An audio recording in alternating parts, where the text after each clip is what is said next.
mich fragst, der Rheinfall gefällt mir besser.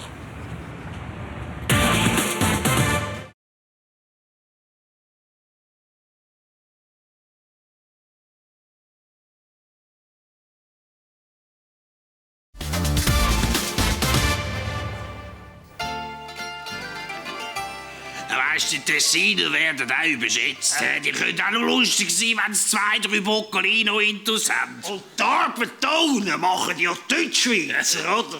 Nichts gegen Tessiner, aber muss ihnen einfach sagen, was durchgeht.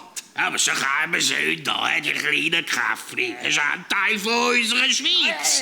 Du, jetzt aber mal unter uns. Die Polenta, was die hier machen, die habe ich am Zürichfest schon besser gehabt. Ja, genau darum hat sie ja die Nella Martinetti nicht mehr ausgehalten da unten, oder? Jetzt haben wir sie müssen übernehmen am Zürichsee. Ja, und der Victoriani, die hat ja gerade Schwaben genommen. Was hat jetzt der schon wieder gesungen? La Montanara, ole! Nein, Moment.